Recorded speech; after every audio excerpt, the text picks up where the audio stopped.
'Twas Christmas Eve in Whomville, a jolly old time, a time of laughter, of music and rhyme. But no whom was found in community squares for fear of the virus that could be caught there. So families and friends at 6 feet apart, they sang from their homes songs straight from their hearts. Would St. Nick still come? No one could have known, so whole milk and cookies set out in their homes. But the Grimch, with heart sized 3 times too small, did not like the Whom's or Christmas at all. No one could quite tell how from his hilled home he possibly could hear songs sung from down below. But somehow he did, and he hated the sound. So all through December his face wore a frown. And the Grimch was a vegan, so he hated the feast. He hated the ham, turkey, and the roast beast. He hated the gifting of gadgets and games. He hated the chocolate sweets all the same. He hated decorations of dark green and red. Yes, he hated the Whom's, and he wished they were dead. And on Christmas Eve the Grimch was especially bitter, as his mad rants had got him suspended on Twitter. And as he stewed, feeling down on his luck, said, "I must find a way to make this Christmas suck." So he schemed a mean scheme, and he planned a grand plan. He would have high-fived himself if he had any hands. He didn't make a suit or a hat or a beard, as a green-faced St. Nick would surely be weird. But he grabbed a large sack, and he got in his car. He drove down the mountain and saw the gold stars atop Christmas trees, all dressed up and trimmed, and the Grimch's thoughts turned evil and grim. "I'll burn down the town and burn every whom. The sole gift they get will be imminent doom." He searched through his car but found no lighter. He realized he had no way of starting a fire. So more grumpy still, he went to plan B. "I'll make those whoms pay. Oh yes, they'll see."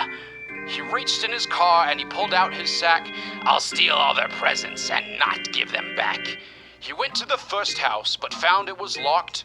With no other option, he stood there and knocked. And who there did answer but Mindy Boo Whom, who'd been texting her friends just in the next room. "Who are you, sir? And why are you here?"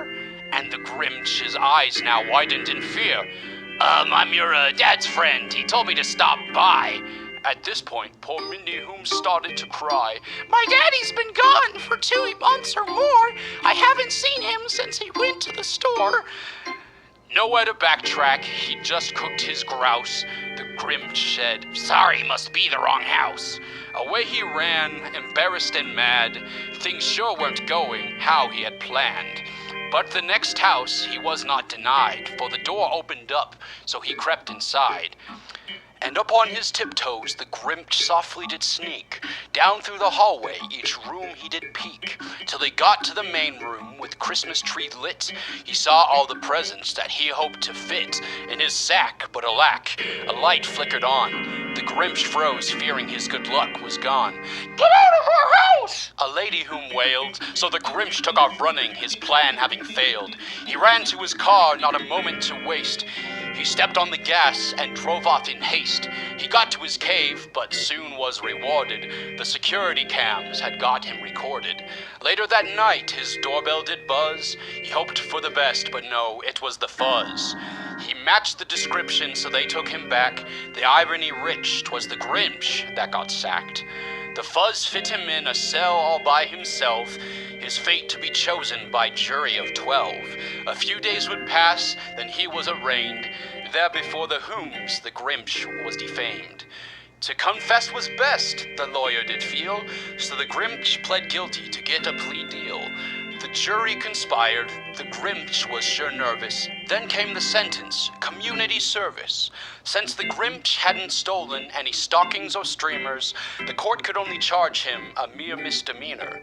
So he walked out a free Grimch, save each afternoon, where he went and worked off his debt to the Whom's.